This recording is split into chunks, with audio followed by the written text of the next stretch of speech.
এসেই দেখলাম সুন্দর অন্ন সেবার ব্যবস্থা হয়েছে। গত কয়েক বছর আসছে, সবাই প্রায় আমাকে চেনেন, নতুন করে বলার কিছু নেই। তবু বলবো, খুব ভালো লাগছে যেটা এই সুন্দর একটা নবনির্মিত মন্দির সৃষ্টি হয়েছে, খুবই সুন্দর। যারা দান দিয়েছেন এই ভগবান চরণে, ভগবানের কাছে আমি প্রার্থনা করব, হে গিরিধারী, হে মুরারি, হে আমার কৃষ্ণ, যারা সকাল থেকে সন্ধ্যা অবধি তোমার চরণ পাবার আসে, শেষের দিনে তোমার আতুল রাঙা চরণে তোমার পাওয়ার জন্য তারা ব্যথিত, ব্যাকুল চিত্তে যারা হা কৃষ্ণ হা গোবিন্দ বলে কাঁদে, তুমি তাদের সেই দিন নিয়ে যেও, যেদিন চরণে চলার শক্তি থাকবে না, বদনে বলার ক্ষমতা থাকবে না, আত্মীয় বন্ধু বান্ধব পরিবার পরিজন যেদিন দূরে চলে যাবে। আসো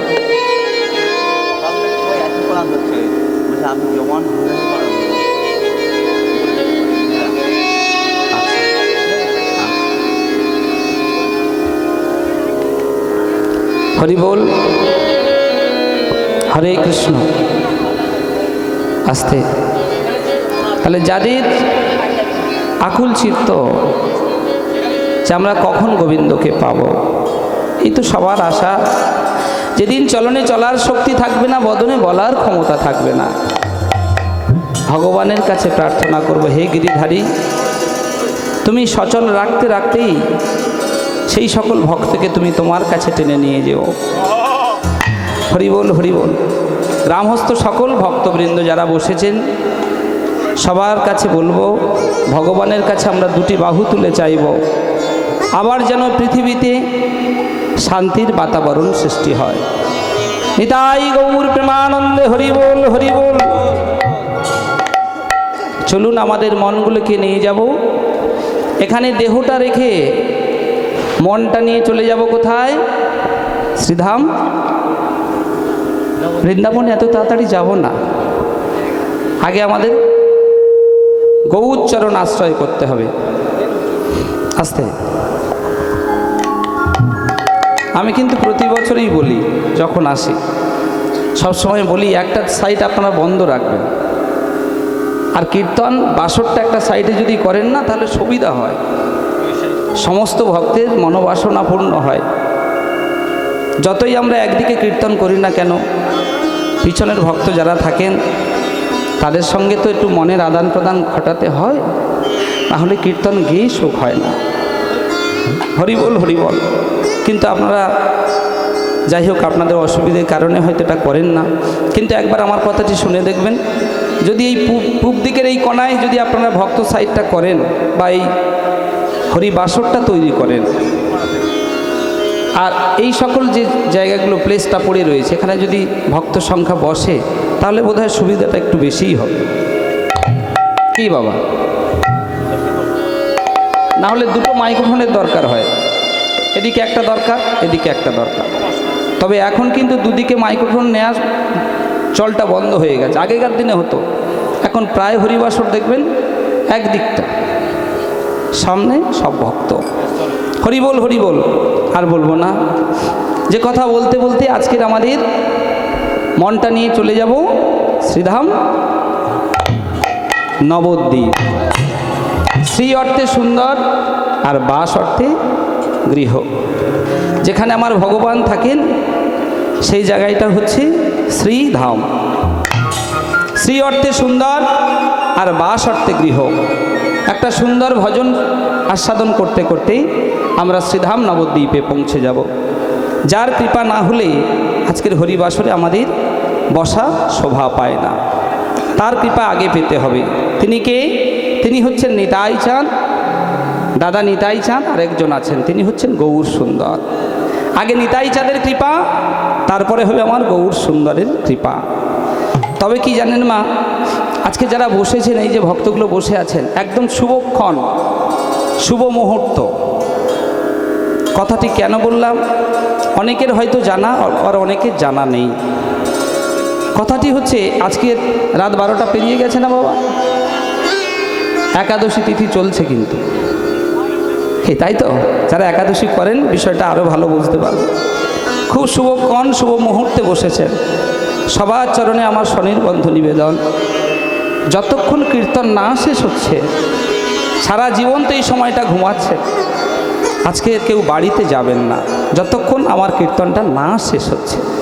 সবার চরণে আমার স্বনির্বন্ধ নিবেদন, কেউ যাবেন না। চলুন আমাদের মনটা নিয়ে যাব ভগবানের চরণে। একটা ভজন শুনতে শুনতে যাব। আর যিনি এই ভজনটি লিখেছেন তিনি কে? তিনি হচ্ছেন নরোত্তম দাস ঠাকুর মহাশয়, যার জন্ম হয়েছিল অধুনা বাংলাদেশের খেতুড়িতে জন্মগ্রহণ করেছিলেন। কোথায় বললাম? বর্তমান যে বাংলাদেশ আছে, খেতুড়ি গ্রামে জন্মগ্রহণ করেছিলেন নরোত্তম দাস ঠাকুর মহাশয়। তিনি সাক্ষাৎ ভগবান গৌরহরিকে দর্শন করেছিলেন, করে এই গানটি তিনি লিখেছিলেন। গোরায়া আমার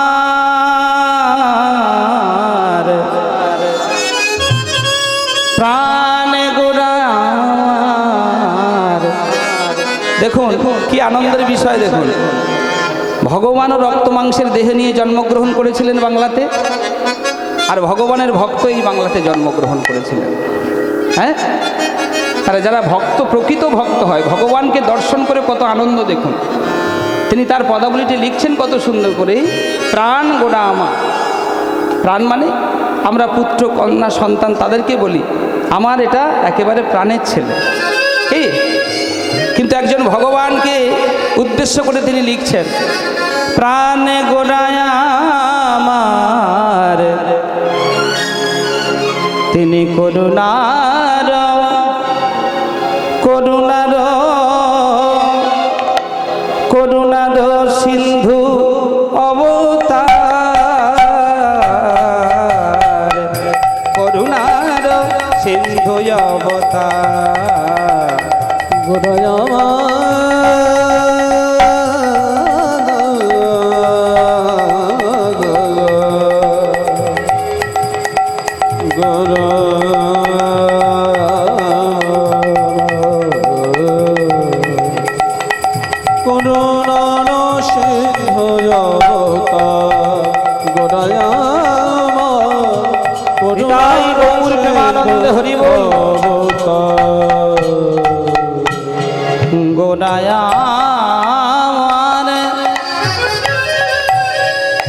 গোড়ায় আমার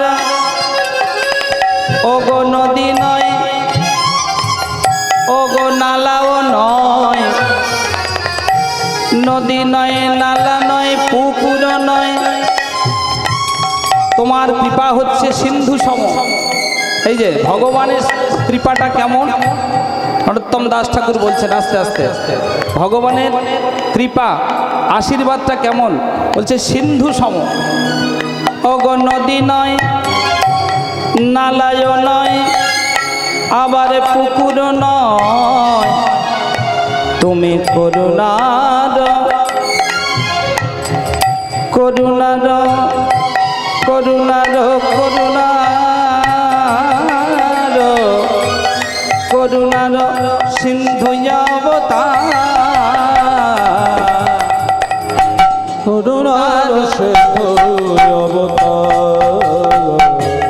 গোড়ায় আমার প্রেমানন্দে হরি বল। গোড়ায়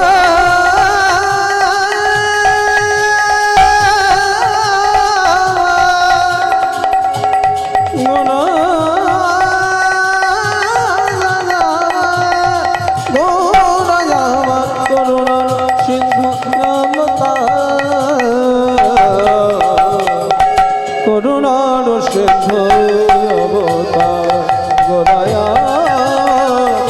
করুণার সিন্ধু অবতার। নিরজনে গাথিয়া, আস্তে আস্তে ভগবানকে ডাকবেন। কেন ডাকবেন? বিশ্বপিতাকে কেন ডাকবেন? প্রশ্ন থাকে না, কেন ডাকবেন তাকে? তার কাছে কিন্তু আমরা ঋণী, কি মা ঋণী নয়? এত সুন্দর মানব দেহ পেয়েছি কার জন্য? ভগবানের জন্য। এত সুন্দর মানব দেহর বৈচিত্র্য কার থেকে পাওয়া? ভগবানের কাছে পাওয়া। এই যে এত সুন্দর নিঃশ্বাস প্রশ্বাস নিচ্ছেন আস্তে, এই বাতাসটা যদি ভগবান বন্ধ করে দেন, কে? দিনান্তে একবার ভাববেন যে আমরা ভগবানের কাছে ঋণী কি না। কি ঋণী তো? কি বাবা বলেন না? ঋণী তো, সব কিছু দিয়েছেন। আমরা মাঝে মাঝে বলি না ভগবান আমাদের কি দিয়েছেন। আচ্ছা কি দেবেন বলুন তো, আর কি দিতে বাকি আছে? ভগবান সব কিছু দিয়ে রেখেছেন। এই যে দুটো সুন্দর নয়ন দিয়েছে। কি এখানে একজন যদি অন্ধ মানুষ থাকতেন, তিনি আমার গলা শুনতে পারতেন কিন্তু নয়নে দেখতে পারতেন না। তাহলে নয়নটা দামি। আচ্ছা এবারে তিনি যদি হরিবাসরে আসেন বটে, যদি কর্ণটা না থাকে, কত দামি বিষয় বলুন তো। কি মানুষ বুঝতে পারে তখনই, আস্তে বুঝতে পারে তখনই, কখন বলুন তো মা? যখন দেখবেন নয়নে দৃষ্টিশক্তি হারিয়ে গিয়েছে। হ্যাঁ ভগবান এত তাড়াতাড়ি আমি আর দেখতে পাচ্ছি না। কে? এত দামি সম্পদ ভগবান দিয়ে রেখেছেন। প্রতিটি অঙ্গ প্রত্যঙ্গ দামি। কালকে যদি খবরের কাগজে বিজ্ঞাপন দেন, আসতে মায়েরা, কালকে যদি খবরের কাগজে বিজ্ঞাপন দেন যে আপনি আপনার এই যে পেটের মধ্যে যে কিডনি দুটো আছে বিক্রি করবেন, তাহলে কি 10-20 যা চাইবেন পেয়ে যাবেন। তাহলে দামি জিনিস নয়? হ্যাঁ ভগবান দিয়েছে। তাহলে ভগবানের কাছে কিন্তু আমরা ঋণী। কিন্তু শুধু ভগবান বলছেন যে কিচ্ছু করতে হবে না, নাচতে হবে না, গাইতে হবে না। দিনান্তে একবার হা কৃষ্ণ হা কৃষ্ণ হা কৃষ্ণ বলে দুটি বাহু তুলে মন্দিরে যাওয়া, ভগবানের নাম স্মরণ করা, এইটা হচ্ছে কাজ। তাহলে ভগবানের কাছে ঋণী। তাই নরোত্তম দাস ঠাকুর বলছেন, নিরজনে গাথিয়া নিরজনে গাথিয়া নিরজনে গাথিয়া প্রেম কল্প তরু অগ জগ জনে জগ জনে জগ জনে জগ জনে পরাবল করুণার সিন্ধু অবতার গৌর করুণার সিন্ধু অবতার গোরায়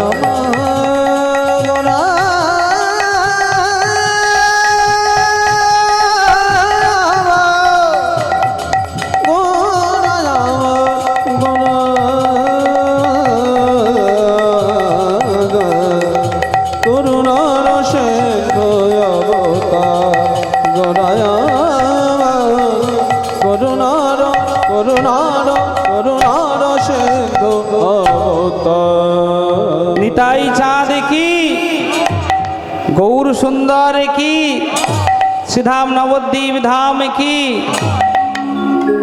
আচ্ছা বাহ, খুব সুন্দর। ভক্ত যে কজন আছেন কিন্তু একদম সুন্দর ভক্ত। তবে একটা জানতে ইচ্ছা হচ্ছে, এবছরে তো মনে হচ্ছে কমিটির দাদারা একটু নতুন, তাই তো? হ্যাঁ পুরানো কিছু কিছু আছেন। আচ্ছা কিন্তু আমি তো দাঁড়িয়ে গেলাম, এখনও কিন্তু মালা পেলাম না, ব্যাপারটা কি? হরি বল। দেখেছেন আপনজন হলে কেমন হয়, আস্তে কিছু মনে, আমি কিন্তু কিচ্ছু মনে করছি না। হরি বল হরি বল। ব্যাপার কি? আসলে সমস্যাটা কি জানেন? নিমন্ত্রণ বাড়িতে শেষে এলে এরকমই হয়। এখন যারা দেয়া থাওয়া করে না বাবা, তারা দিতে দিতেই ক্লান্ত, হ্যাঁ পরিশ্রান্ত। এবার শেষের ব্যাচ যখন বসে না, তখন তারা কি, ও দাদা এই যে আলু ভাজা কি নেই? আর বলবেন না, হ্যাঁ দাদা ছিল, মনে নেই। হরি বল, অপরাধ নেবেন না। হরে কৃষ্ণ, হরি বল। এই যে বললাম, দিতে দিতে তারা ক্লান্ত পরিশ্রান্ত, সকাল থেকে দিচ্ছে, বলুন হরি বল। অপরাধ নেবেন না, মালা কিন্তু এসে গিয়েছে বলার পরে। হরি বল হরি বল। তবে মালায় বড় জ্বালা আমি জানি, হ্যাঁ তবে মালার কথাই বলবো আজকে। সব মালার জ্বালা এত, এই যে আমরা মোটা মোটা মালা ধারণ করেছি, প্রচুর জ্বালা। যখন হরিবাসরে আসতে, হরিবাসরে যখন আসি না, একটু অল্প বয়সের লোক তো আমরা, আমাদের দিকে অনেকে ঠাট্টা করে, এই যে দাদা, হ্যাঁ কত বয়স, মালা ঝোলা পড়েছেন, হরি বল হরে কৃষ্ণ। তো যে কথা বলতে বলতে তাহলে এলাম আমরা নবদ্বীপে গৌর সুন্দরের কৃপা পাবো। এখন গৌর সুন্দর করেছেন মা কি, ঠিক ভোরের বেলা, এরপরে তো একটু পরে ভোর হবে, তো ভোরের বেলা গৌর সুন্দর সকল ভক্তগণকে নিয়ে হরে কৃষ্ণ নাম করতে করতে বেরিয়েছেন। কোথায়? শ্রীবাসাঙ্গিনা হতে। হরে কৃষ্ণ।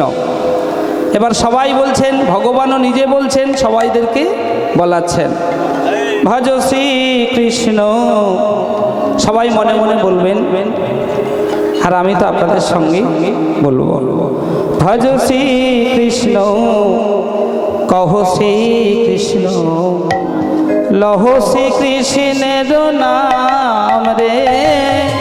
ভজ শ্রীকৃষ্ণ, কহ শ্রীকৃষ্ণ, লহ শ্রীকৃষ্ণের নাম রে। ভজ শ্রীকৃষ্ণ, কহ শ্রীকৃষ্ণ, লহ শ্রীকৃষ্ণের নাম রে। ভজ শ্রীকৃষ্ণ, কহ শ্রীকৃষ্ণ, লহ শ্রীকৃষ্ণের নাম রে। যে জনাসি কৃষ্ণ ভজে, সে হয় আমার নাম রে। যে জন শ্রী কৃষ্ণ ভজে, সে হয় আমার প্রাণ রে। যে জন শ্রী কৃষ্ণ ভজে, সে হয় আমার প্রাণ রে। যে জন শ্রী কৃষ্ণ ভজে, সে হয় আমার প্রাণ রে। যে জন শ্রী কৃষ্ণ ভজে, সে হয় আমার প্রাণ রে। যে জন শ্রী কৃষ্ণ ভজে, সে হয় আমার প্রাণ রে। ভজ শ্রীকৃষ্ণ, কহ শ্রীকৃষ্ণ, লহ শ্রীকৃষ্ণের নাম রে। ভজ শ্রীকৃষ্ণ, কহ শ্রীকৃষ্ণ, লহ শ্রীকৃষ্ণের নাম রে। আস্তে আস্তে কি বলছে? ভজ শ্রীকৃষ্ণ, কহ শ্রীকৃষ্ণ, লহ শ্রীকৃষ্ণের নাম রে। যে জনা কৃষ্ণ ভজে, সে হয় আমার প্রাণ রে। ভগবানের কত দামি কথা দেখুন। পরের লাইনটা খুবই গুরুত্বপূর্ণ। কি বলছেন? গান তো করব, সময়টা কখন? সকাল থেকে সন্ধ্যা পর্যন্ত সময় নেই। কি বাবা, সময় আছে? সময় নাই। তাই ভগবান পরের লাইনটা এবার সময় নির্ধারণ করে দিলেন, কখন আমাকে ভজন সাধন করবেন। প্রভাতে কৃষ্ণ নাম পূর্ণ হবে মনস্কাম। প্রভাতে কৃষ্ণ নাম পূর্ণ হবে মনস্কাম। প্রভাতে কৃষ্ণ নাম পূর্ণ হবে মনস্কাম। প্রভাতে কৃষ্ণ নাম পূর্ণ হবে মনস্কাম। জাগিয়া লহ কৃষ্ণের নামে রে। ভজ শ্রীকৃষ্ণ, কহ শ্রীকৃষ্ণ, লহ শ্রীকৃষ্ণের নাম রে। এই যে দাঁড়াও। খুব তো মৃদঙ্গ বাজাচ্ছ। ভগবান কি বলছে শুনেছ? হ্যাঁ, কি বলছে? প্রভাতে কৃষ্ণ নাম পূর্ণ হবে মনস্কাম। কোন প্রভাতকাল বললেন মা? এই যে বসে আছে দেখুন, এইগুলো সব প্রভাতকাল। এই দেখেছেন? এখনো মধ্যাহ্নকালে পড়েনি। হ্যাঁ, না, এগুলো হচ্ছে প্রভাতকাল। আর মধ্যাহ্নকাল কোনটা? এই যে দেখেছেন? হ্যাঁ, একটু আগে কত রাস কমিটির দাদারা গিয়েছিল। এই যে এখনো খাওয়া পেলাম না, ব্যাপারটা কি? হ্যাঁ, সব মধ্যাহ্নকাল, তেজ বেশি কি। আর এই যে বাবা বসে আছেন, যদি খাও নাও দেন, চলে যাবে, কারো কাছে প্রকাশ করবে না। কি? পূব গগনে সূর্য যখন উদয় হয়, তখন সূর্যের যে তেজ, যে সানশাইন, যে রশ্মি, সেটা কি কত পবিত্র বলুন তো বাবা। পূব গগনে তাকানো যায়, কিন্তু ওই সূর্য যখন মধ্যাহ্ন গগনে আসে, কি মধ্যাহ্ন গগনে যখন আসে তখন কিন্তু আমরা বাইরে থাকতে পারি না। আবার ওই সূর্য পশ্চিম গগনে ঢলে পড়ে। এই দিকটা তো পশ্চিম দিক আপনাদের, এই দিকটা, তাহলে এটা পশ্চিম দিক। তাহলে এই সূর্য তাহলে পূব দিকে উদয় হয়, পশ্চিম দিকে অস্ত যায়। ভগবান চিন্তা করলেন যে জগৎ সংসারে জীব শিক্ষা পাবে কেন?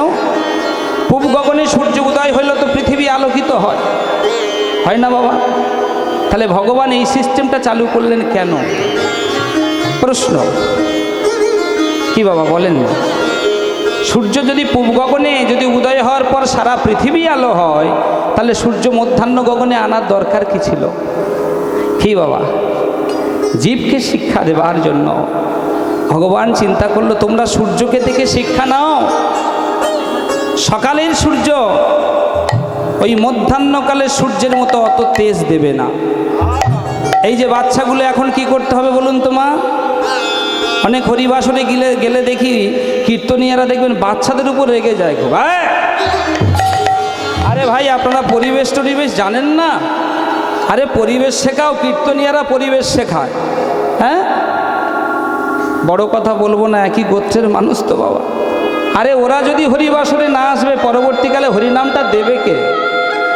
কি ওরাই তো শিখবে। এই দেখেন না, এরা তো ঘুমাবার কথা, প্রতিদিন সিরিয়াল দেখে এতক্ষণ ঘুমিয়ে যায়। কি বাবা বলেন না? হ্যাঁ, এই ভারতের পূর্ণভূমি এটা। ভারতবর্ষের যত রাজ্য আছে তার মধ্যে সব থেকে দামি রাজ্য হচ্ছে পশ্চিমবঙ্গ। কি উত্তরপ্রদেশে আমরা চলে যাই, বৃন্দাবনে যাই, তাই তো? কিন্তু বৃন্দাবন কখন কৃপা লাভ করলো? সে তো ভগবান কৃষ্ণ করে, এ যুগে তো নয়, কলিযুগে আমরা পেলাম। কোথায়? গৌর সুন্দরকে পেতাম নদিয়ার মাটিতে। কি তাহলে কলির মানুষের মধ্যে আমরা হচ্ছে পুরুষ, আমরাই হচ্ছে সব থেকে সৌভাগ্যবান, সৌভাগ্যবতী। কেন বলুন তো? ভগবান এই রক্ত মাংসের দেহ নিয়ে নদিয়ার মাটিতে জন্মগ্রহণ করেছিলেন কৃপা করার জন্য। কেউ না কৃপা পাক, আমরা সবার আগে কৃপা পেয়েছি। কি বলেন? তো দেখবেন হরিবাসরে যে বাচ্চাগুলো আছে, অনেক কীর্তনীয় আছে, দেখবেন বাচ্চাদের একদম সহ্য করে, এই গানের মন নষ্ট হচ্ছে, থামাও বাচ্চা থামাও। কি বিশ্বকবি বললেন এই যে এই ভারত ভূমিতে জন্মগ্রহণ করবে আর হরিবাসরে বাচ্চাদের আনবে না, মানে অবশ্যই হাতে ধরে নিয়ে আসবেন। যত গার্জেন এসেছেন, যারাই এসেছেন আজকে, শুধু একা আসলে হবে না, বাচ্চাদেরকে নিয়ে আসবেন। কেন বলুন তো মা? ওরা তো একদিন এই হরিবাসরের কর্ণধর তৈরি হবে। ওরা শিখবে কেমন করে হরিবাসর সাজাতে হয়, কেমন করে উদ্ধত শীত বৈষ্ণব চরণে লুটাতে হয়। একদিন প্রকৃত ভক্ত তৈরি হবে মা। ভক্ত সান্নিধ্যে না আসলে তারা প্রকৃত মানুষ হবে না। কি বাবা, তাই তো? হে মোরে চিত্ত, বিশ্বকবি বলছেন, হে মোরে চিত্ত, হে মোরে চিত্ত পূর্ণ তীর্থে জাগরে ধীরে। হে মোরে চিত্ত, হে মোরে চিত্ত পূর্ণ তীর্থে জাগরে ধীরে। হে মোর চিত্ত, হে মোর চিত্ত পূর্ণ তীর্থে জাগরে ধীরে। হে মোরে চিত্ত, হে মোরে চিত্ত পূর্ণ তীর্থে জাগরে ধীরে। হে মোর চিত্ত, হে মোর চিত্ত পূর্ণ তীর্থে জাগরে ধীরে। হেথায় দাঁড়ায় দুবাহু বাড়ায়, হেথায় দাঁড়ায় দুবাহু বাড়ায়, হেথায় দাঁড়ায় দুবাহু বাড়ায়, হেথায় দাঁড়ায় দুবাহু বাড়ায়। কি বলছেন বিশ্বকবি? বলছেন শোনো, বাংলার মাটি হচ্ছে পূর্ণ তীর্থক্ষেত্র। কোথায় যাবে তুমি? গয়া কাশী। কোথায়? বৃন্দাবন যাবে। সারা পৃথিবীর লোক যখন নবদ্বীপে আসে, আগে চরণটা বাড়ায় না, আগে কোনটা বাড়ায় মা? আগে উদ্ধত শির লুটিয়ে দেয়। বিমান থেকে যখন নামে না বিদেশিরা, তারা ভাবে নবদ্বীপ হচ্ছে ভগবানের জন্মক্ষেত্র, এখানে ভগবান আছেন সাক্ষাৎ। তাই তারা ভক্তি ভরে কি করে বলুন তো মা? আগে চরণটা দেয় না, আগে মস্তকটা দেয়। আহা, আমার গৌর হরি এখানে এসেছে। তারা কর্ণে শুনেছে যে ভগবানের জন্মভূমিটা এই নবদ্বীপ, তাই পুণ্য তীর্থক্ষেত্র তৈরি হয়েছে।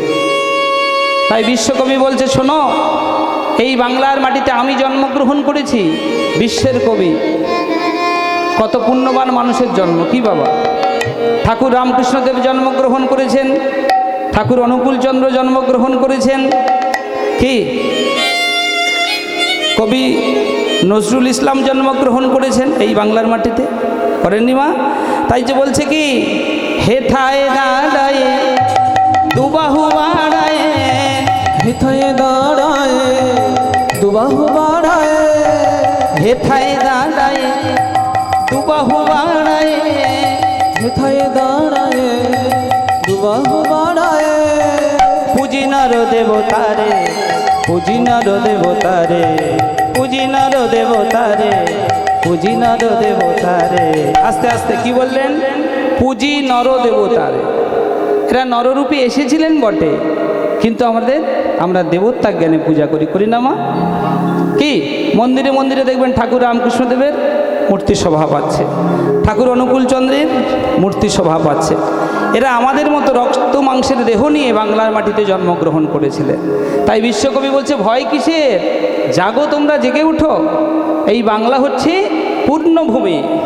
হেথায় দাঁড়ায়ে দুবাহু বাড়ায়, হেথায় দাঁড়ায় দুবাহু বাড়ায়, পুজি নর দেবতারে, পুজি নর দেবতারে, পুজি নর দেবতারে, পুজি নর দেবতারে, হেথায় দাঁড়ায় দুবাহু বাড়ায়, হেথায় দাঁড়ায় দুবাহু বাড়ায়, পুজি নর দেবতারে, পুজি নর দেবতারে। হে মোর চিত্ত, হে মোর চিত্ত পূর্ণ কেতে জাগরে ধীরে, হে মোর চিত্ত, হে মোর চিত্ত নিতাই গৌর প্রেমানন্দে হরি বল। হে মোর চিত্ত পূর্ণ কেতে জাগরে ধীরে। আরেকজন ভক্তকে আমি মিস করছি খুব, সে ভক্ত হলেন প্রফুল্লবাবু। প্রফুল্লবাবু কোথায়? দেখতে পাচ্ছি না, বাড়ি চলে গেছেন। আহারে, একজন প্রাণের মানুষ। এই যে একজন দাদা বসে আছেন, এই যে, আর একজন আমি সন্ধ্যাবেলা দেখা করেছি কিন্তু দেখতে পাচ্ছি না। অনেকগুলো মানুষ আছেন যাদের একদম মুখগুলো আমার একদম মুখস্থ হয়ে গেছে। এদিকে মা বসে আছেন, এদিকে অনেকগুলো মা বসে আছেন, একদম মুখস্থ মুখ। হরি বল। তাহলে বিশ্বকবি বলছেন, এই বাংলাতে জন্মগ্রহণ করেছে, ভয় কিসের? এই হরিবাসরে যারা এসেছে সবাইকে বেশি বেশি করে নিয়ে আসবেন। ও কীর্তনিয়া যাই বলে বলো, তাহলে হলে এই হরিবাসরে তারা একদিন কিছুই শিখবে না। কি আস্তে আস্তে সবই শিখে যাবে। তাহলে ভগবান গৌরহরি কী করলেন? সকালবেলা না, ভোরের বেলা বেরিয়েছিলেন। আর ওই যে মুখে বলছেন কি, প্রভাতে কৃষ্ণ নাম পূর্ণ হবে মনস্কাম। কোন প্রভাতকাল? সময়টা নির্ধারণ করে দিলেন। কোন কাল? এই যে বাচ্চাগুলো বসে আছে দেখছেন, বলছে এই সময়, এই সময় কি করতে হবে? কর্ণমূলে দীক্ষা দিতে হবে, গুরুদেবের কাছে নিয়ে যেতে হবে। আর গুরুদেবের কাছে নিয়ে গেলে একজন প্রকৃত ভক্ত তৈরি হবে। এই যে সকালে সূর্য যখন মধ্যাহ্ন গগনে আসে, তেজ যেমন বেড়ে যায়, বলছে এ তেজ আর থাকবে না, একজন প্রকৃত ভক্ত তৈরি হবে। তাই কি বললেন? সকালে প্রভাতে কৃষ্ণ নাম পূর্ণ হবে মনস্কাম, প্রভাতে কৃষ্ণ নাম পূর্ণ হবে মনস্কাম, জাগিয়া লহ কৃষ্ণের নাম রে, জাগিয়া লহ কৃষ্ণের নাম রে, ভজ শ্রীকৃষ্ণ কহ শ্রীকৃষ্ণ, লহ শ্রীকৃষ্ণের নাম রে, ভজ শ্রীকৃষ্ণ কহ শ্রীকৃষ্ণ, লহ শ্রীকৃষ্ণের নাম রে। হরি বল মায়েরা। এই প্রভাত কীর্তন করতে করতে মহাপ্রভু হঠাৎ সুরধনী গঙ্গার তীরে এসে ব্রজভাবে ভাবিত হলেন। ব্রজভাব মানে আমরা জানি গৌর সুন্দর হচ্ছে কি, তিনি হচ্ছেন দাপরের কৃষ্ণ, নদিয়াতে আমার গৌর সুন্দর। তাই তো একটা নায়কের তো সিনেমা থাকে। হ্যাঁ, এইবার মা বলছেন 4 যুগে 4টে। হ্যাঁ, 4 যুগে 4টে সিনেমা হলে হবে, চলবে বই? একটা নায়ক হলে কত হাজার হাজার সিনেমা করতে হয়, আর ভগবান শ্রীকৃষ্ণ একটু আধটু নায়ক। তবে একটা বই কিন্তু খুব হিট, কোনটা বলুন তো? সারা জীবন হলেও দেখবেন লোক কানায় কানায় পরিপূর্ণ। একজন ভক্ত বলুন তো সঠিক করে, সেই সিনেমার নামটা কি? হ্যাঁ, শুধু কীর্তন শুনলে হবে না, এটা বাস্তব। সেই সিনেমাটা হচ্ছে রাসলীলা। এখান থেকে পৃথিবীর যে প্রান্তে রাসলীলা হবে, যেখানে বাঙালি সমাজ আছে, দেখবেন ওই রাসলীলা হলে দেখবেন প্রতিদিন যদি রাসলীলা হয় 12টার পরে, তবু দেখবেন ভক্ত কানায় কানায় পরিপূর্ণ। শুধু ব্যক্তিটা চেঞ্জ হলে হয়।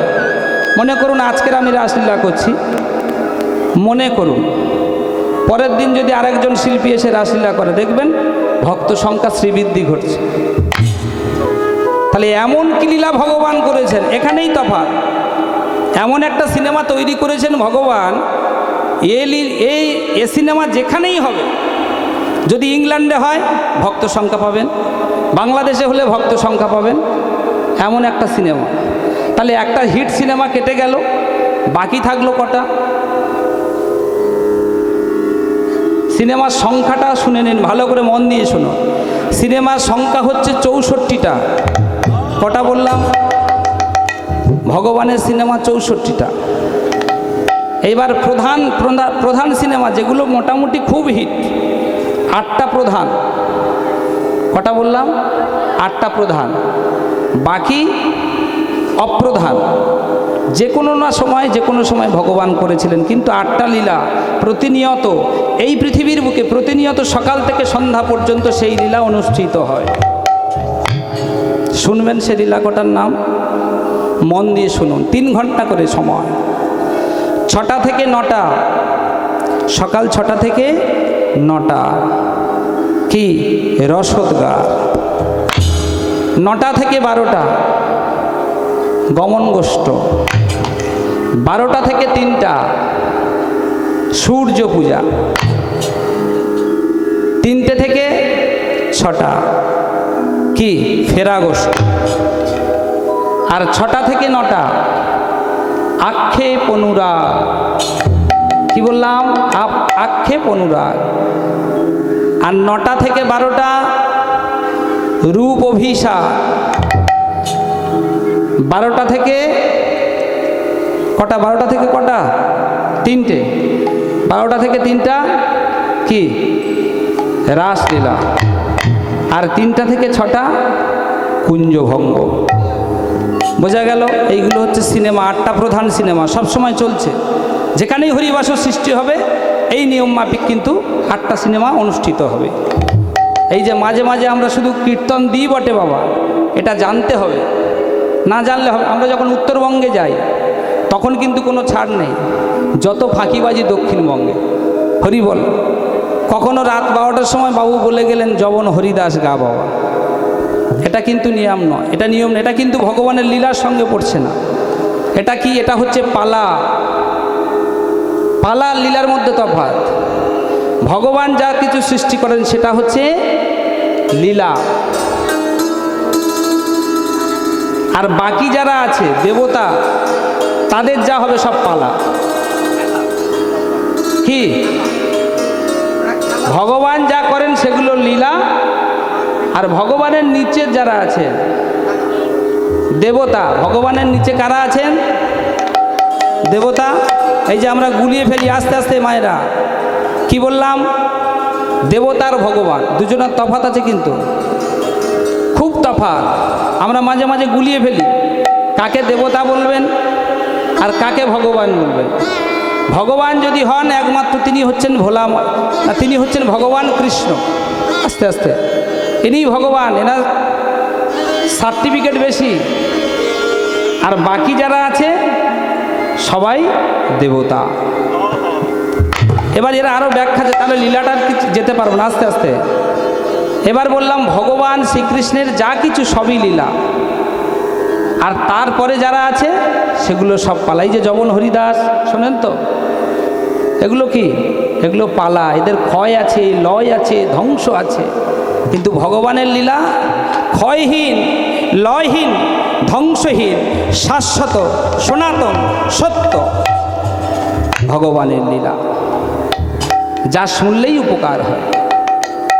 তার মধ্যে 8টা প্রধান, এটা শুনতেই হবে। তাই ভবা পাগলা বলছেন কি, আজও সেই বৃন্দাবনে বাঁশি বাজে বাজে রে, আজও সেই বৃন্দাবনে বাঁশি বাজে বাজে রে, আজও সেই বৃন্দাবনে।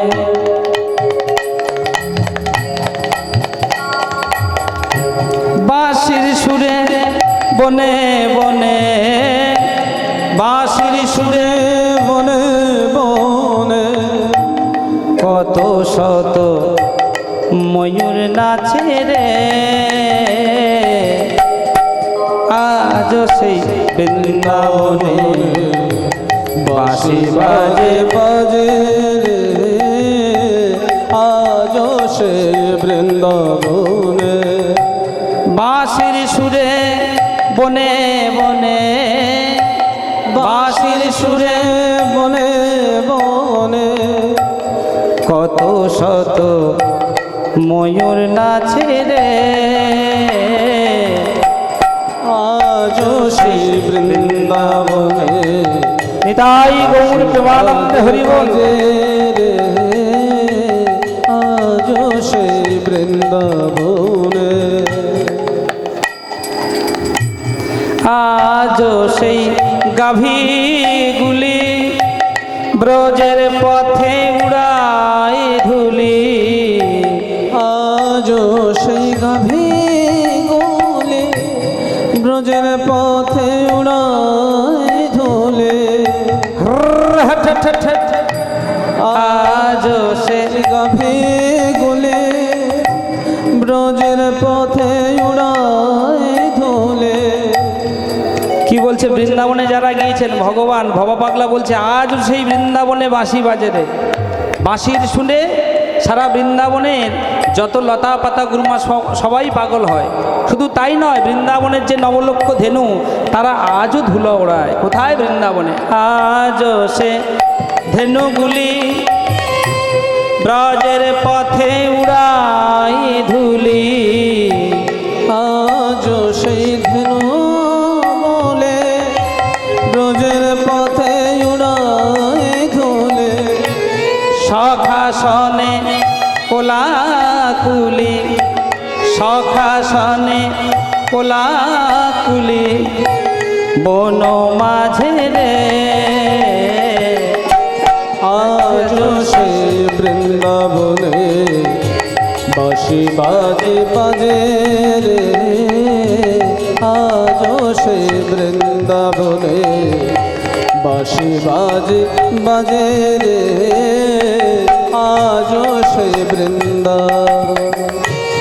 এখনো সে রাধা রানী বাঁশি শুনে পাগলিনী, এখনো যে রাধা রানী বাঁশি শুনে পাগলিনী। হ্যালো হ্যালো মা, এই যে আস্তে আস্তে আস্তে, হরে কৃষ্ণ মা। কি বলছেন? এখনো সে রাধারানী বাঁশি শুনে পাগলিনী। তাহলে এখনো বৃন্দাবনে বাঁশি বাজছে, এখনো রাধারানী আছেন। ভবা পাগলা বলছেন কি, এখনো সে রাধারানী বাঁশি শুনে পাগলিনী, এখনো সে রাধা রানী বাঁশি শুনে পাগলিনী। অষ্ট সখীর শিরোমণি, অষ্ট সখী শিরোমণি নব সাজে রে, আজও সে বৃন্দাবনে নিতাই গৌর প্রেমানন্দে হরি বল। রে, আজও সে বৃন্দাবনে বাঁশি বাজে বাজে রে, আজও সে বৃন্দাবন। আশা ছিল মনে মনে যাব মধুর বৃন্দাবনে, আমার আশা ছিল মনে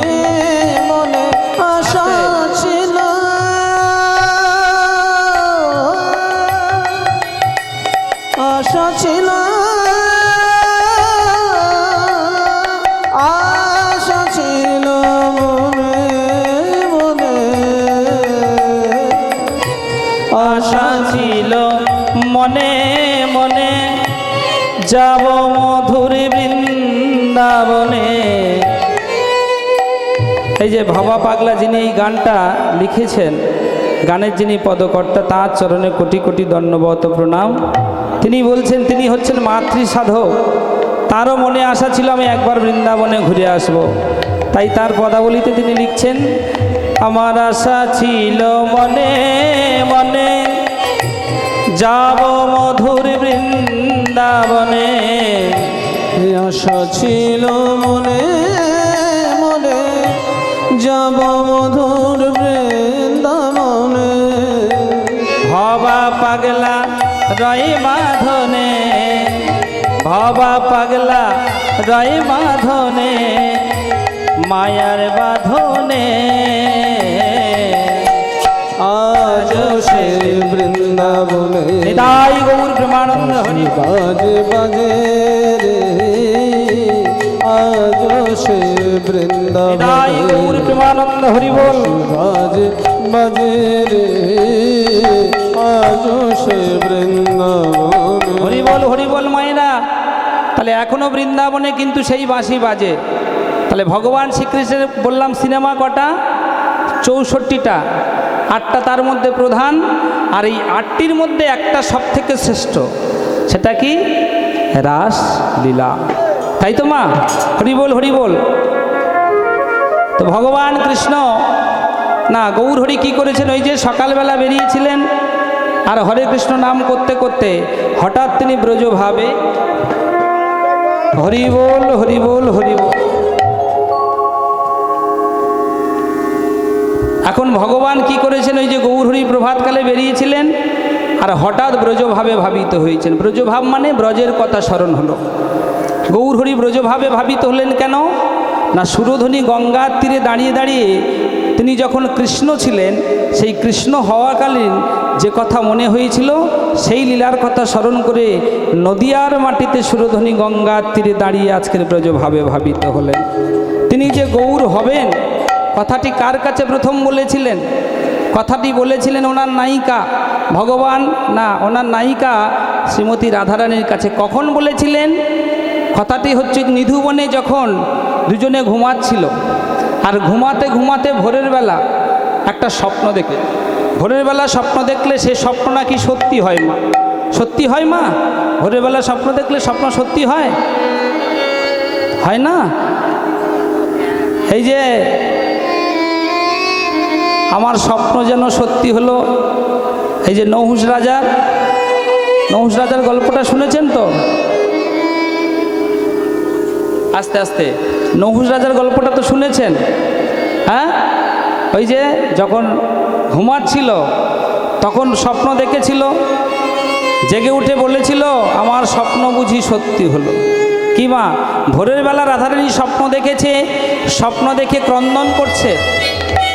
দুজনে ঘুমাচ্ছিল, ললিতা, বিশাখা, রঙ্গদেবী, সুদেবী, সুচিত্রা, চতুর্দিকে ঘিরে বসে আছে অষ্টসখী মা। এবার শয়নে আছে ভগবান কৃষ্ণ এবং রাধারানী। দুজনে ঘুমাচ্ছেন। ঘুমাতে ঘুমাতে যখন ভোর হয়ে এসেছে মা, আর ভোর যখন হয়ে এসেছে রাধারানী ঘুমের মধ্যে একটা স্বপ্ন দেখলো। কি স্বপ্ন? একটা পরপুরুষের স্বপ্ন বাবা। হ্যাঁ, স্বপ্ন আমরা সবাই দেখি। মায়েরা স্বপ্ন দেখেন? যারা জীবনে স্বপ্ন দেখেননি একটা উলুধ্বনি দেন দেখি।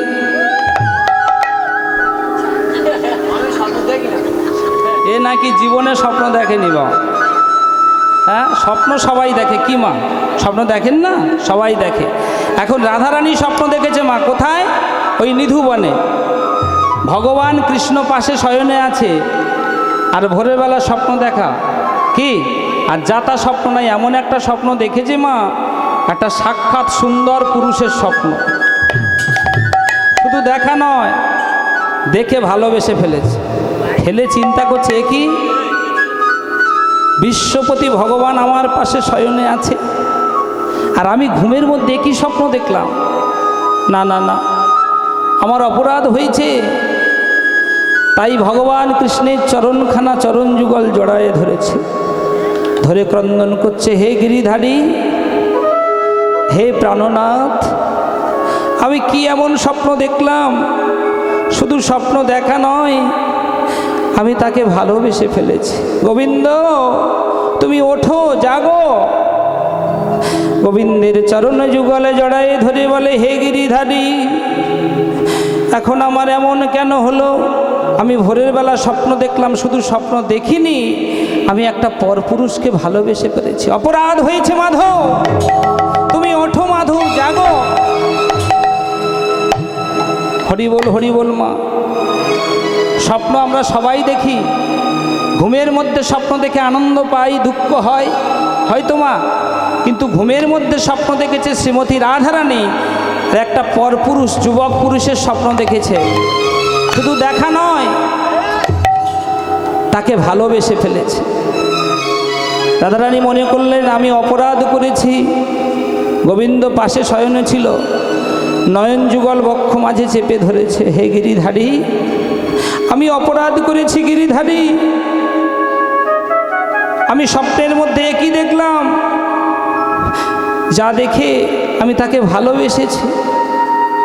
এবার নয়ন দিয়ে যখন জল ঝরে ঝরে পড়ছে, সেই নয়নের জল যখন গোবিন্দ চরণে পড়েছে মা, গোবিন্দ জেগে উঠল। রাধে, কি হয়েছে তোমার? ভোরের বেলা কাঁদছো কেন? মাধব, আমি কাঁদবো না, জানো মাধব, আমার গৃহে হচ্ছে শাশুড়ি হচ্ছে আমার বাঘিনী, আমার ননদিনী হচ্ছে সাপিনী। এত কষ্টের মধ্যে তোমাকে ভালোবাসবো বলে নিধুবনে এসেছি, তোমার নিয়ে আমি শয়নে ছিলাম। মাধব, কি মাধব, আমি ভোরের বেলা একটা স্বপ্ন দেখেছি, একটা যুবক পুরুষের স্বপ্ন, শুধু স্বপ্ন দেখা নয়, তাকে ভালোবেসে ফেলেছি মাধব। বলো না মাধব, আমার অপরাধ হয়েছে। মাধব, যখন নয়ন দিয়ে ঝরঝর করে জল ঝরে পড়ছে, গোবিন্দ থাকতে পারল না, নয়ন যুগলে জল মুছিয়ে দিয়ে বলছে, রাধে তুমি ক্রন্দন করো না, তুমি যে স্বপ্নের মধ্যে যে যুবক পুরুষটা দেখেছো ওটা আর কেউ নয়, ওটা হচ্ছে স্বয়ং আমি। অষ্টবিংশতি কলিযুগ যখন আসবে, ওই কলিযুগে হবে আমার একমাত্র ওই সুন্দর রূপ। আচ্ছা মাধব, তুমি তো এখন কালো, তাহলে ফর্সা হবে কি করে? রাধে, ফর্সা কি করে হব? এই যে তোমার গায়ের রং, তপ্ত কাঞ্চনী গৌরাঙ্গিনী রাধে বৃন্দাবনেশ্বরী। এই যে মা, তপ্ত কাঞ্চন মানে কি? কাঞ্চন মানে সোনা মা, সোনা। এই যে আপনাদের হাতে কানে যেগুলো আছে, কোন সোনা বলুন তো? হাতে কানে যেগুলো আছে হলমার্কের পাকা সোনা, এ সোনা নয়। বলছে তপ্ত কাঞ্চনী গৌরাঙ্গিনী রাধে বৃন্দাবনেশ্বরী। একটা বৃন্দাবনের ঈশ্বরী কাকে বলা হচ্ছে? রাধারানীকে। হ্যাঁ, সব থেকে সুন্দরী বৃন্দাবনেশ্বরী। মানে কি, এই বৃন্দাবনের মধ্যে এত সুন্দরী নারী আর কেউ নেই, তিনি হচ্ছেন আমার রাধারানী। তাহলে তার রূপের বর্ণনা কেমন? বলছে কি, তপ্ত কাঞ্চন মানে একটা তাপিত সোনা। যারা স্যাগরার দোকানে গিয়েছেন, কি রূপ গলাতে দেখেছেন, সোনা গলাতে দেখেছেন? বলছে কি, তপ্ত কাঞ্চন মানে একটা তাপিত সোনার যেমন রং হয়, তেমন হচ্ছে আমার রাধারানীর রং।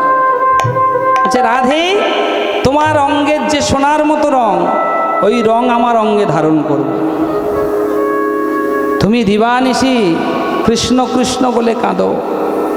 হ্যাঁ, যে গৃহে তোমার শাশুড়ি হচ্ছে বাঘিনী আর ননদিনী হচ্ছে সাপিনী, শত কষ্টের মধ্যে তো তুমি আমায় ডাকো রাধে।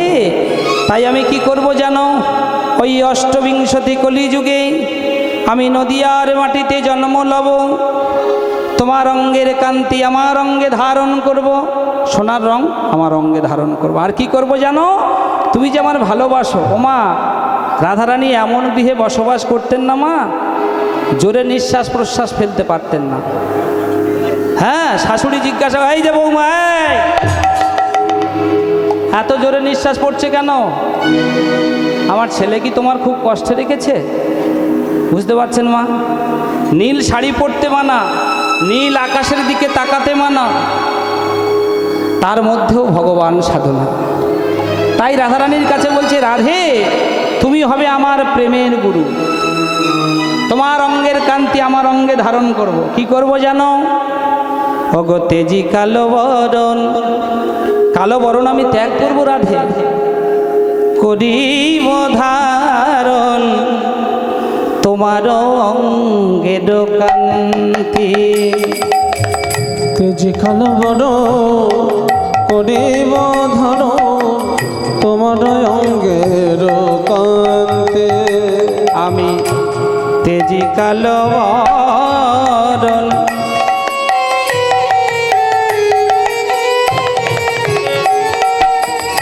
করিব ধারণ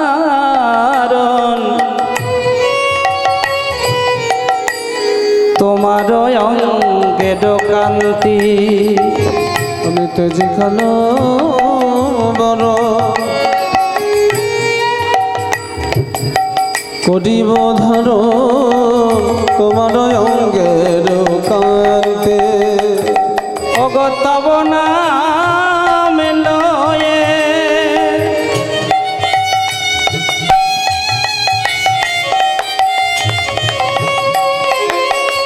রাধে তব নাম লয়ে আমি কাঁদিয়ে কাঁদিয়ে তব না রাধে আমি ভাসি আখি নিরে। রাধে আমি তব নাম লয়ে আমি কাঁদিয়ে কাঁদিয়ে তব না রাধে ভাসি আখি নিরে।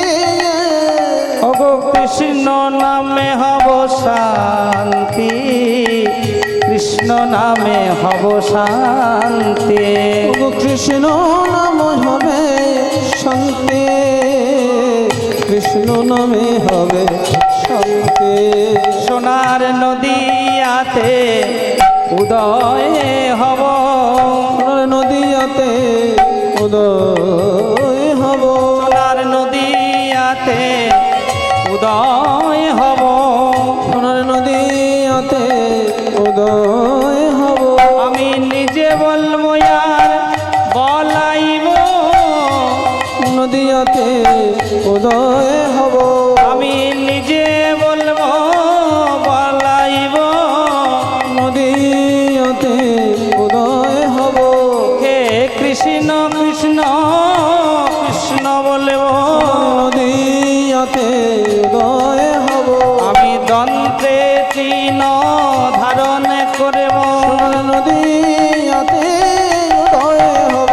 আমি নিজে বলবো বলাইব, সোনার নদীয়াতে উদয় হব। আমি নিজে বলবো বলাইব, সোনার নদীয়াতে উদয় হব। শিবের হাতে ধরবো পায়ে ধরবো, নদীয়াতে তাই গৌর তোমার হরি বল। নদীয়াতে উদয় হব। নূতন নদীয়াতে উদয় হব। এই যে রাধে রাধে, কোনো চিন্তার কারণ নেই, কান্নারও কোনো কারণ নেই। আমি আছি তো, তোমার অঙ্গের কান্তি আমার অঙ্গে ধারণ করব, তুমি হবে আমার প্রেমের গুরু। রাধে সব কিছু নিয়ে চলে যাব আমি নদিয়াতে, গৌরাঙ্গ হব। কি বাবা দেখেছেন গৌরহরি এখানে আছে? গৌরহরি এই যে এই দেখুন পঞ্চতত্ত্বের ছবি, গৌর সুন্দর মাঝে দাঁড়িয়ে আছে। এই যে দক্ষিণে নিত্যানন্দ, বামে গদাধর, এই যে গদাধর, এই দিকটা হচ্ছে গদাধর, আর এই যে নিতাই চাঁদ। দক্ষিণে নিত্যানন্দ, বামে গদাধর কে বাবা? গদাধর হচ্ছেন শ্রীমতী রাধারানী। কথা হলো মাধব তুমি যদি নদিয়াতে যাও আমি কি করব থেকে? আমিও তোমার সঙ্গে যাব। হরি বল মা। তাই এই রাধারানী নদিয়াতে গদাধর হয়ে এসেছেন। হরি বল মা। তাই সুরধনী গঙ্গার তীরে দাঁড়িয়ে মহাপ্রভু আজকে সেই ব্রজভাবে ভাবিত হলেন। গৌর গৌর হয়েছেন বটে, কিন্তু মাঝে মাঝে ওই যে বৃন্দাবনের কথা মনে হতো। তাই সুরধনী গঙ্গার তীরে দাঁড়িয়ে মহাপ্রভু আজকের ব্রজভাবে ভাবিত হয়েছেন। আর ব্রজভাবে ভাবিত হয়ে কি করেছেন? হঠাৎ তিনি ব্রজভাবে ভাবিত হয়ে ওই সুরধনী গঙ্গার তীরে গড়াগড়ি দিচ্ছেন। সমস্ত ভক্ত ছুটে, এই যে গৌর, তুমি এমন করে ধুলায় শয়ন দিচ্ছ কেন? কি ব্যাপার? দেখি দেখি, ছুটে গিয়েছে বাবা, বলো দেখি। তুই আজকে সুগন্ধি চন্দন মাখিসনি? আগেকার দিনে বাবা 550 বছর আগে, তখন তো এত বডি স্প্রে ছিল না, ছিল তো। মহাপ্রভু যখন অভিমান মঞ্চে সুরধনী গঙ্গার তীরে শয়ন করেছে, দাদা নিতাই চাঁদ, এই যে গায়ে কিছু মাখিসনি কেন? কি হয়েছে? হ্যাঁ গৌ, কি হয়েছে? তো সুগন্ধি চন্দন গোরা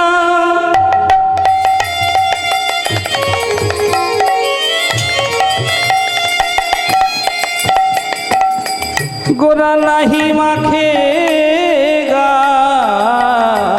সুগন্ধি চন্দন গোরা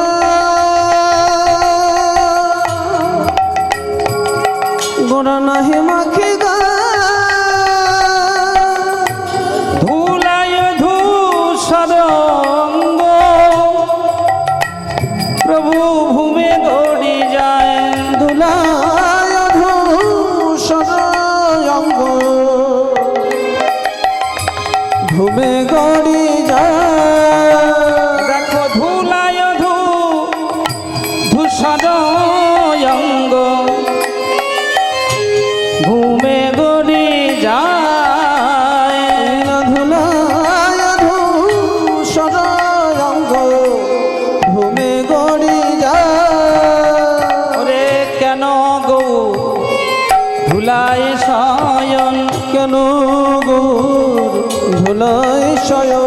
আস্তে আস্তে ভক্তমণ্ডলী মায়েরা, এই আপনাদের মতো এতগুলো ভক্ত সঙ্গে নিয়ে মহাপ্রভু কীর্তন করতে সকালবেলা বেরিয়েছিলেন। আর কীর্তন করতে করতে হঠাৎ গঙ্গার তীরে শয়নে আছে। নবদ্বীপ ধামে যারা গিয়েছেন গঙ্গা দর্শন করেছেন বাবা, মহাপ্রভু অতগুলো ভক্ত নিয়ে হঠাৎ সুরধনী গঙ্গার তীরে গড়াগড়ি দিচ্ছে। ভক্তগণ জিজ্ঞাসা করছে, এই যে প্রভু তুমি এমন করে শয়নে গেলে কেন? এই তাও নোংরার উপরে, সুরধনী গঙ্গার তীর তো মাটি, এখানে শয়ন করেছো কেন? দাদা নিতাই চাঁদ, এই যে ভাই, এই তুই এমন করে মাটিতে শুনলি কেন? কি হয়েছে? কথা বলবি না? কি হয়েছে বল। কেন গৌর ধুলায় শয়ন? কেন গৌর ধুলায় শয়ন? কেন গৌর ধুলায় শয়ন? কেন গৌর ধুলায় শয়ন? তোরে সোনার অঙ্গ মলিন হলো কেন গৌর ধুলায় শয়ন? সোনার অঙ্গ মলিন হলো কেন গৌর ধুলায় শয়ন? আস্তে আস্তে বাবা, দলের নেতা নিতাই চাঁদ, পরের স্টেপে আছে গৌর। হ্যাঁ, তাহলে দাদা দেখলো যে আমার ভাই কেন এই সুরধনী গঙ্গার তীরে শয়ন করে আছে। ঝগড়া হলো নাকি বাবা? ব্যাপারটা কি মায়ের সঙ্গে ঝগড়া করে এসেছে নাকি? হ্যাঁ, এই যে কথা বলছে না, সোনার রং আমার ভাইয়ের, এমন করে ধুলাতে, এই যে এ ভাই কথা বলবি না? কি হয়েছে তো? কেন গৌর ধুলায় শয়ন? কেন গৌর ধুলায় শয়ন? সোনার রঙ্গ মলিনে হলো কেন গৌর ধুলায় শয়ন? সোনার অঙ্গ মলিন হলো কেন গৌর এমন হলো? এই যে ভাই তুই কথা বলবি না? জানিস ভাই, আমার বড় কষ্ট, শয়ন করিনি, এই ধুলায় গড়াগড়ি দিয়ে দেখছি কত অগণিত ভক্ত হেঁটে যায়, আমি অঙ্গে ধুলা মেখে দেখছি কোনো তৃপ্তি পাওয়া যায় কিনা। স্বয়ং সম্পূর্ণ ভগবান তিনি সুরধনী গঙ্গার তীরে বসে আছেন, ধুলায় গড়াগড়ি দিচ্ছেন। আর পদকর্তা লিখছেন কি, মানে মলিন মুখ কিছু নাহি ভার। মানে মলিন মুখ কিছু নাহি ভার। এই যে বাসু ঘোষ পদকর্তা, তিনিও দলের মধ্যে ছিলেন। তিনি গৌরাঙ্গের ভাব দর্শন করে, সুরধনী গঙ্গার তীরে গৌরাঙ্গের ভাব দর্শন করে যখন সবাই গিয়ে বলছে গৌর তুমি ওঠো, যখন নিতাই চাঁদ বলছে উঠছে না, তাই তিনি লিখছেন পদাবলিতে, মানে মলিন মুখ কিছু নাহি ভার, মানে মলিন মুখ কিছু নাহি ভার, দিবস রজনী গোরা জাগিয়া গোয়ায়, দিবস রজনী গোরা জাগিয়া গোয়া, ও দিবস রজনী গোরা জাগিয়া গোয়ায়। দিবস রজনী গোরা জাগিয়া গোয়া। মহাপ্রভুর ভঙ্গিমাটা কেমন দেখুন মা, আস্তে আস্তে মহাপ্রভু কেমন করছে, মানে জাগিয়া গোয়া, জেগে আছে। দেখেন না বাচ্চাদের মাঝে মাঝে বকাবকি করলে, এই সারাদিন বসে আছিস ঘরে, বসে বসে টিভি দেখছিস, মোবাইল দেখছিস, বকাবকি করেছে মা। ভাত খাচ্ছে না, দুপুর হয়ে গেছে, মা এবার এই যে মা খাবি আর, আমি খাবো না, কি রেগে যায় না? জেগে আছে কিন্তু মা মনে মনে করছে মেয়েটা কাঁদতে কাঁদতে ঘুমিয়ে, কিন্তু ঘুমাচ্ছে না। হ্যাঁ, কেমন ভঙ্গিমাটা, এমা খেয়ে না, আমি খাবো না, কিন্তু জেগে রয়েছে। মহাপ্রভুর কিন্তু সেই দশা। সুরধনী গঙ্গার তীরে মহাপ্রভু এমনভাবে বসে আছে, ভাই ডাকছে সবাই, প্রভু বাড়ি ফিরে যাব চলো, এমন করে শয়ন করে থাকলে হবে? দিবস রজনী গোরা জাগিয়া কুয়ায়, দিবস রজনী গোরা জাগিয়া গোয়া। কেন গৌর এমন হলো, কেন গৌর এমন হলো, কেন গৌর এমন হলো, কেন গৌর এমন হলো, তোমার ভাব তো কিছু বুঝতে না রে, কেন গৌর এমন হলো, তোমার ভাব তো কিছু বুঝতে না রে, কেন গৌর এমন হলো, তোমার ভাব তো কিছু বুঝতে না রে, কেন গৌর এমন হলো, ভাব তো কিছু বুঝতে না রে, কেন গৌর এমন হলো। আস্তে আস্তে ভাব কেউ বুঝতে পারছে না মহাপ্রভুর কি ভাব এমন হলো। সুরধনী গঙ্গার তীরে গোয়াচ্ছে, জেগে আছে, সবাই ডাকছে, হাতে ধরছে, পায়ে মহাপ্রভু যাচ্ছে না। অভিমান মঞ্চে যেন তিনি শয়ন করে আছে। হরি বল হরি বল। এবার বাসু ঘোষ কি বলছেন, খেনে চমকিত অঙ্গ ধরনে না যায়, মানভাবে গোড়া চাঁদ বাসু ঘোষে গায়ে, কহে বাসুদেব ঘোষে কহে, হে যাই রে লীলার ভালাই যাই রে, বাসুদেব ঘোষে কহে জয় রে লীলা। ও চলো চলো চলো গঙ্গা যমুনাতে, চলো গঙ্গা যমুনাতে, চলো গঙ্গা যমুনাতে। গঙ্গা যমুনা নির্মল পানি, গঙ্গা যমুনা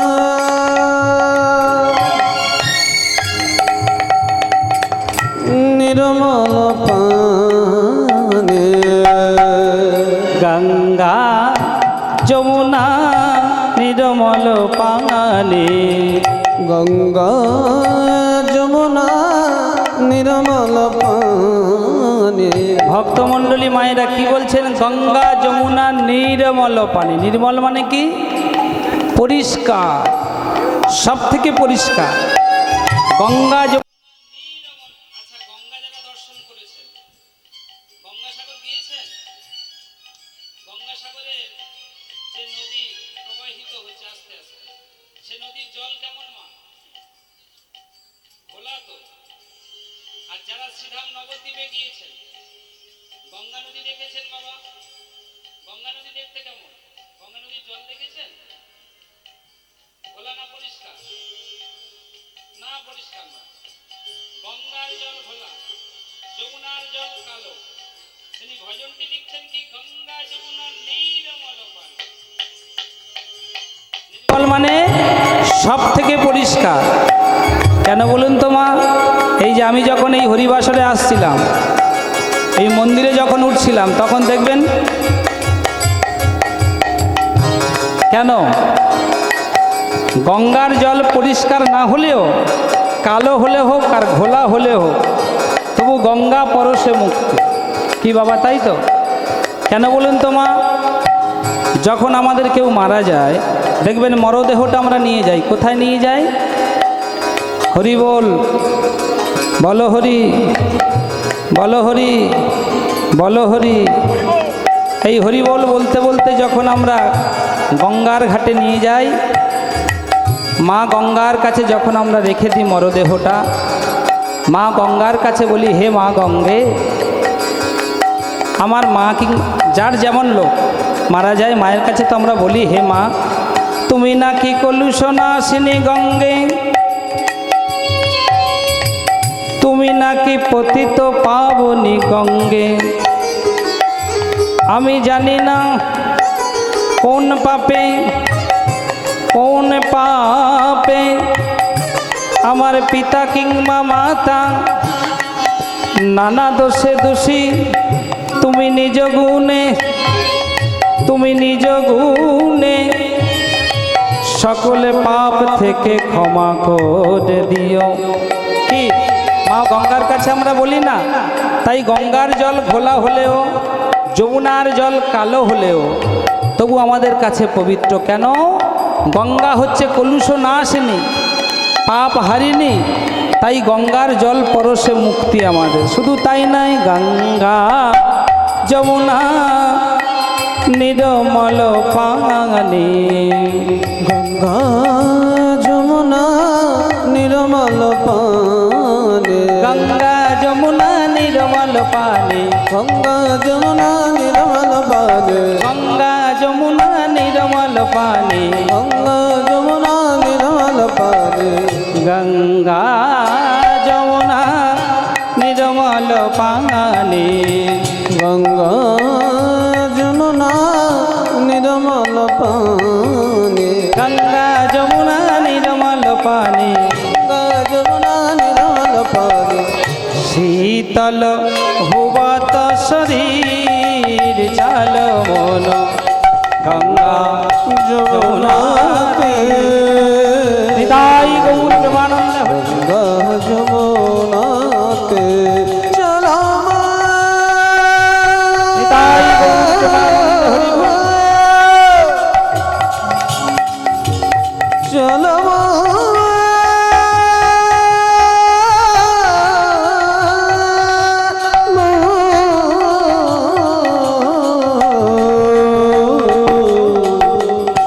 গঙ্গা যমুনাতে,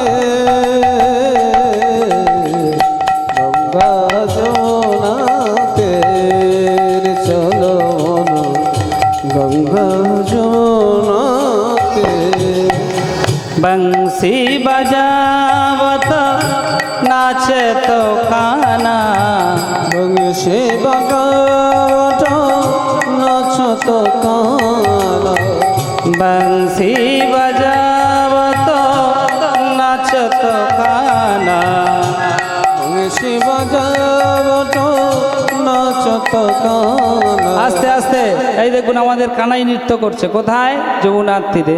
বংশী বজাবত নাচত কানা,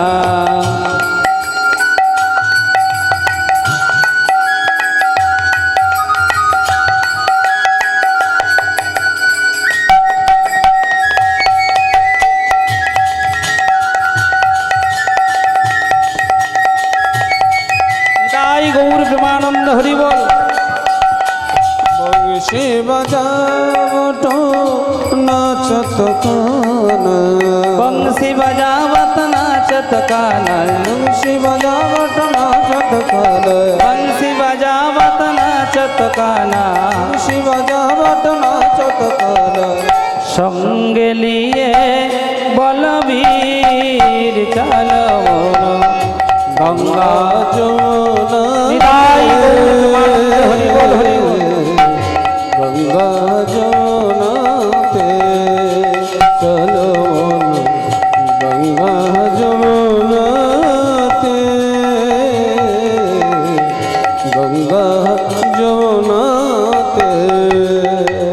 হরিবল মা। যিনি ভজনটা লিখেছেন তিনি কে? তিনি হচ্ছেন শ্রীমতী মীরাবাই। যখন ছোট ছিল মা, বয়স তখন কত? বয়স হচ্ছে 8 থেকে 9 বছর বয়স। বাবার হাত ধরে দাঁড়িয়েছিল মা এমন করে পথের ধারে, আর কাঁধে করে নিয়ে যাচ্ছিল 4 জন। কি নাম? তারা মুখে বলতে বলতে যাচ্ছিল, হেইয়ো হেইয়ো হেইয়ো হেইয়ো। আস্তে আস্তে কি যাচ্ছে মা? পালকি, তাই তো? এখন ছোট্ট মীরা কোনোদিন পালকি দর্শন করেনি বাবা। যখন গ্রামের পথ দিয়ে পালকিটা যাচ্ছিল, ছোট্ট মীরা চিন্তা করলো কি যাচ্ছে। মীরা যেহেতু ছোট, জানার আগ্রহ বেশি। আস্তে আস্তে একটু চেপে বাজাও, আস্তে। এবার যখন ওই মীরা যাচ্ছে, পালকি যাচ্ছে, বাবার হাতটি ধরেছিল। ও বাবা, ওই যে কি যাচ্ছে বাবা ওটা? হ্যাঁ, পালকি। আচ্ছা, পালকিতে কি আছে? বরবউ। আচ্ছা বাবা, আমি বরবউ একটু দেখতে চাই। ও বেয়ারা ভাই, এই যে তোমার পালকিটা নামাও দেখি, নামাও। আমার ছোট্ট মীরা দেখতে চায় এর মধ্যে কি আছে। যখন পালকিটা নামিয়েছে মা, পালকির মধ্যে দুজন বসে আছে। কে? আস্তে আস্তে। পালকিটা বাজানো যখন নামিয়েছে, ভিতরে 2 জন বসে আছে। সে কে? বর আর বউ। বর আর বউ দুজনে বসে আছে। বর মাথায় পাগড়ি বাঁধা, সুন্দর সাজে সুসজ্জিত হয়ে বসে আছে। আর অপর দিকে বসে আছে একটা বউ, সুন্দর অবগুণ্ঠন, মানে ঘোমটা দিয়েছে, সুন্দর করে ঘোমটা দিয়েছে, সমস্ত অলঙ্কারে ভূষিতা, বসে আছে দুজনে। মীরা ছুটতে গিয়ে ভিতরে প্রবেশ করে, এই যে তুমি কে? তুমি বর? ছোট্ট বাচ্চা তো। যখন বলেছে বর, তখন বর কি বলে আমি বর? শুদ্ধ মাথা, ছোট্ট একটা মাথা নেড়ে দিয়েছে। আর অপর দিকে বসে আছে বউ। যে তুমি কে? তুমি কি বউ? হ্যাঁ। এই বর বউ জিজ্ঞাসা করে চলে গেল বাবা, গিয়ে বাবার হস্তটা ধরেছে চেপে। বাবা, ও বাবা, আস্তে। বলছে কি, ও বাবা, আমার একটা ছোট্ট সুন্দর বর লাগবে।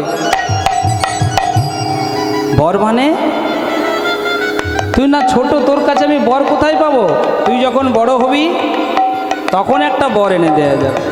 হরি বল মা। তো মীরাবাই তো ছোট্ট মেয়ে, ওর কাছে কি বর দেয়া যায়?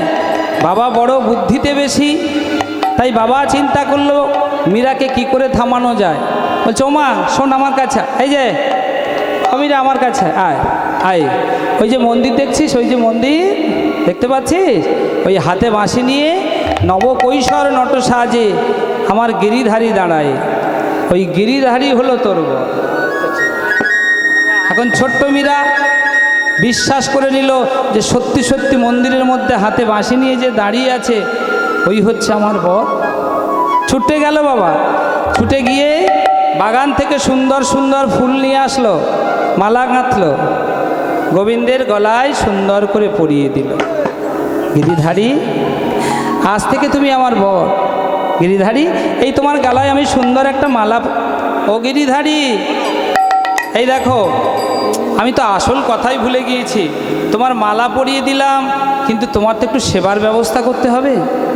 বাড়ি ছুটে গেল মা, ছুটে গিয়ে সুন্দর সুন্দর ফল নিয়ে আসলো, প্রদীপ জ্বেলে দিল, গোবিন্দকে সেবা দিল, নিজে সেবা পেল। 9 বছর বয়সে বাবা। ধীরে ধীরে মীরা বড় হয়ে যায়। বড় হতে হতে মীরা বিবাহ যোগ্যা হলো মা। যখনই বিবাহ যোগ্যা হলো, বাবা মীরাকে জানালো না বিয়ের কথা। মেবারের রাজার সঙ্গে বিবাহের দিন স্থির করলেন। মীরা পরে জানতে পারল। যখনই জানতে পারল, মন্দিরের মধ্যে গিয়ে গোবিন্দ চরণে জড়াইয়ে ধরে বলে, হে গিরিধারী, সেই যে ছোটবেলায় তোমার আমি ভালোবেসেছিলাম গিরিধারী, তোমা বই তো আমি কিছু জানি না গিরিধারী। গলায় মালা পরিয়ে দিয়ে কাঁদে, হে গিরিধারী কি করব? একদিকে আমার পিতার সম্মান, একদিকে তুমি। আমার পিতা তো আমায় বলেছিল আমি ছোটবেলায় তোমাকে ভালোবেসেছি, তোমার সেবা ছাড়া আমি কোনোদিন সেবা করিনি, কোনোদিনও সেবা করিনি। বলো তো গিরিধারী, তোমায় ছেড়ে আমি কি করে বিবাহ করব? তুমি হলে আমার বিশ্বপতি, তোমায় তো আমি ভুলতে পারবো না গিরিধারী। চরণে আছাড় খেয়ে পড়ল, কাঁদতে লাগলো। যখন নয়ন থেকে জল ঝরছে ঝরঝর করে, অন্তরিক্ষে থেকে ভগবান বলল, মীরা তুমি কেঁদো না মীরা। শোনো মীরা, আমি সব সইতে পারি, কিন্তু ভক্তের নয়নের জল আমি সইতে পারি না। তাই গোবিন্দ যখনই বলল মীরা তুমি ক্রন্দন করো না, শব্দ শুনতে পেল মীরাবাই চরণে যুগলে জড়াই ধরে বলে, হে গিরিধারী আমি সবই ছেড়ে যেতে পারবো, কিন্তু তোমার চরণ ছাড়া যেন আমায় করো না। চরণে যুগলে জড়াই ধরে বলে, হে গিরিধারী আমি সব ছেড়ে চলে যেতে পারবো, কিন্তু তোমার চরণ তুমি যেন আমায় ছেড়ে দিতে বলো না। আমি কি করব? একদিকে আমার পিতার সম্মান, আমার পিতা তো একদিন বলেছিল মীরা এই মন্দিরের গিরিধারী হচ্ছে তোর বর, কিন্তু আমার পিতা কি করে বিবাহের দিন স্থির করলো? হতে পারে রাজা, তবু তাকে তো আমি ভালোবাসি না, কিন্তু আমি তোমায় যে ভালোবেসে ফেলেছি। আস্তে আস্তে ভক্তমণ্ডলী মায়েরা, হ্যাঁ আচ্ছা আচ্ছা, আস্তে আস্তে এখন মীরাবাই ক্রন্দন করছে, কাঁদতে কাঁদতে যখন নয়নের জল গোবিন্দ চরণে জড়ায় পড়ল, গোবিন্দ বলল, মীরা তুমি কেঁদো না, এমন করে নয়নে জল ঝরলে আমি যে সইতে পারি না। গোবিন্দ আমি কি করি বলো তো গিরিধারী, কি করব? কি করলে তোমার চরণ ছাড়া আমি হব না বলো তো? না না না মীরা। গোবিন্দ চরণে যুগলে জড়াই ধরে কাঁদি, মীরা কাঁদছে, আমার চরণ ছাড়া ছাড়া করো না হে গোবিন্দ, আমার চরণ ছাড়া, আমার চরণ ছাড়া করো না। করো না হে, আমার চরণ ছাড়া ছাড়া করো না হে।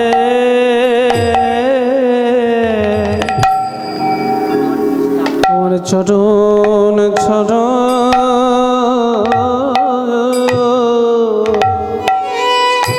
আহা করো না হে, আমি ওই চরণে বড় বড় ভালোবাসি,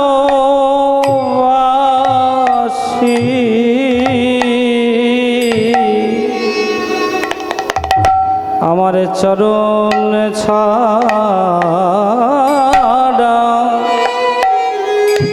ছাড়া করো না হে। ওই চরণ বড় আস্তে আস্তে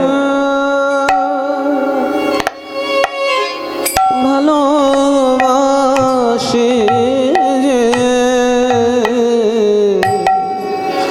আমার চরণ ছাড়া আস্তে আস্তে করো না হে। ভক্তমণ্ডলী মায়েরা দেখুন, একটা মেয়ের কাছে জীবনে যদি বিবাহের দিন স্থির হয় তাহলে আনন্দই হয়, কি তাই তো? কিন্তু মীরাবাই দেখুন ছোট্টবেলায় ভগবানকে ভালোবেসেছিল, সেই ভালোবেসে গোবিন্দ ছাড়া কিছু জানে না। বিবাহের দিন স্থির হলো বটে, তাহলে কি হলো, গোবিন্দকে চরণে জড়ায় ধরে বলছে, হে গিরিধারী এখন কি করব।